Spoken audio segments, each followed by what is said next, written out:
exclusive season is back.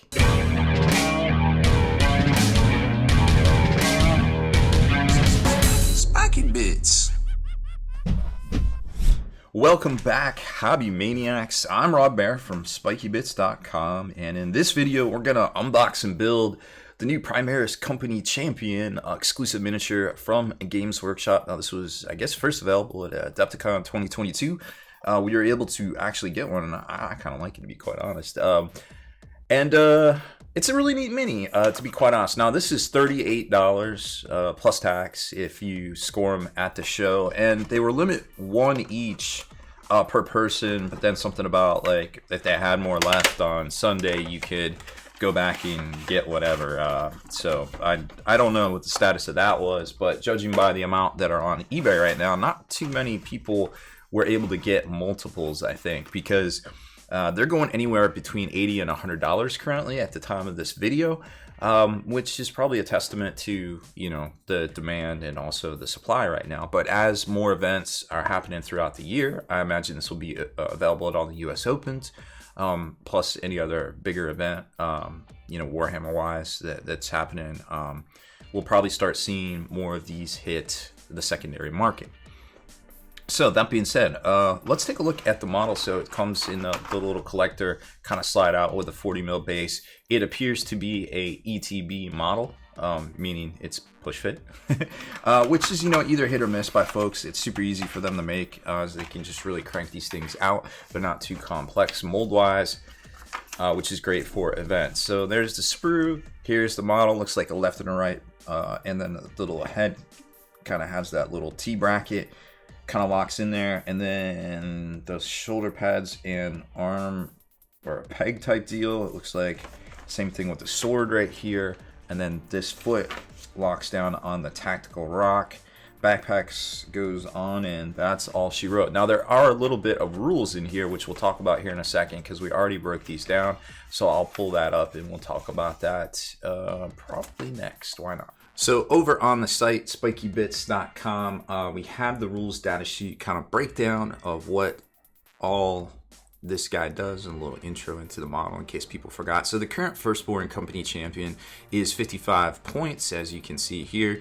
And, you know, he has a couple of different abilities. You can have the command squad and things like that. Now, this guy right here is 70 points to actually give him a points value, and we'll talk about this designer's note here in a second. But there are some different abilities that he gains because of his Primaris status. Most notably, he's going to get an extra attack, an extra wound.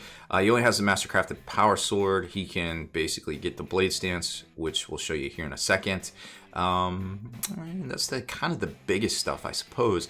Now, these blade stances are pretty neat because you can get +1 to your armor save or +1 to your strength, or you get a 4-up invul, which is really nice too. Oh, that one's up here. So +1 to armor save and a 4-up invulnerable, whereas the current firstborn guy only has a 5-up invulnerable. So it's pretty neat, flavorful. You know, he's Primaris. Maybe we'll see this in the future, them actually getting a Primaris command squad. I guess currently they have the heroes, which were out of Dark Imperium, but, you know, or not Dark Imperium, Indomitus. But they could, you know, kind of shoehorn them into a command squad kind of offering. Now, designers note, these are Legends rules, so they're not technically made for match play, although there is points value. So if you play somebody like me, like, I don't care anymore about competitive play. Seeing the train wreck that was competitive play at Adepticon, nothing against Adepticon, it's definitely against competitive play. Not interested in any of it, ever, for the near future.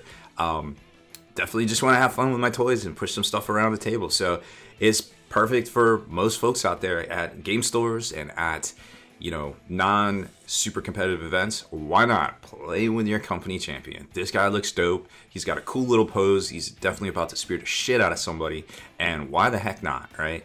The only thing is getting him. You know, you could convert one and use the data sheet, which is right there, of course, and all over the internet now at this point, I'm sure. But you can convert one. You know, why not? If he's going for so much on the secondary market. Here is a closer look at the sprue real quick, and you can see it's, you know, very well detailed. GW does a really good job, whether it's ETB or not these days, of having some really dynamic poses. And the front and back rather just kind of sandwiched together, which is really neat because a lot of these Primaris models, you have to put the greaves on separately, which is kind of a pain in a lot of circumstances. Nubs right there on the arm. The shoulder pad is a separate bit, but it also has a nub right there. And so you're really not going to be able to customize this a lot. I suppose in theory you could switch out the head because there is still that little recess right there. But with the notch and everything, they kind of want you to use this guy right here. But that doesn't mean that you couldn't just put a normal head in there, because it almost looks like it is the right size to do that. So let's get this guy clipped out, and I don't even know if we're going to use glue on him. But let's see how well he goes together. Wow, okay, that took way less time than I thought. So one of the things we noticed when we were putting this together is that the nubs and the holes are a little tight. And I know a lot of people are opinionated about ETB sometimes, and that's, you know, that I don't want to say that's without reason, because these things were very, very tight. So it's almost worth clipping them off and just kind of gluing him together or where you can, because this one was really, really tight tolerances. Now, maybe I just got a bad cast or a bad, you know, injection mold. I don't know. But this one was tight. But it ends up going together really well if you just, you know, there's very minimum gapping. If you just clip the nubs off and just kind of actually use glue and get in there and do it. Now, this is how the size compares to a regular Primaris Marine here. This is the one I painted in like 20 minutes with speed paints. We have a separate tutorial out on that right now over, well, on the YouTubes, which you're probably watching this on. This is literally the best painted Space Marine I've ever done, and it took me probably like 20 minutes of lapse time. If you're doing a batch of them, it's super easy. It's like stupid easy. I was shocked. I was literally shocked. Anyways, so he compares up pretty good. You know, he's got the little stance going, about to drill into somebody right there. So it's just a nice little characterful mini, really neat. $38, you know, in GW money, it's, you know, that's the new price increase. If it's worth your money, I don't know if you're gonna get this guy for less, because he's going for so much on the secondary market, and you can only get him from GW. So unfortunately, you know, that's technically the only way you can get him right now. But you know, we might see him in the near future. Who knows? So that is it for this one. I hope you enjoyed our unboxing build of what is this guy? The new Primaris Company Champion for Warhammer 40k. It's pretty neat, and you know, we'll see a lot more out there at all the events here in the near future. But I guess probably in closing, the one thing I want to say the most about that I like about this this whole offering isn't the miniature. It's the fact that they put out new rules.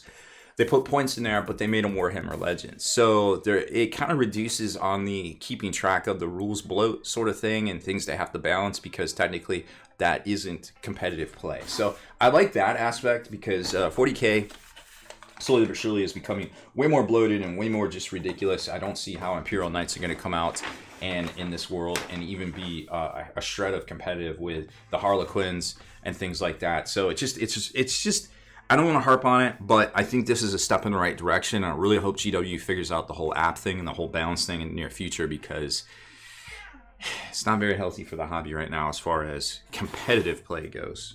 And there's definitely some match play going on down here with these cats. So I'm out of here. Thank you very much for watching. If you liked that video feature, consider supporting us over at patreon.com and get back in the mail each month a miniature crate full of some of the stuff we review here, as well as some of the top 3D artist designs out there too, to help support what they're doing. Plus discount coupon codes from some of those same manufacturers. They're yours to keep, whether you cancel or stay on. It's totally up to you. Obviously, we want to keep you as happy as possible. So check it out over at patreon.com/SpikeyBits.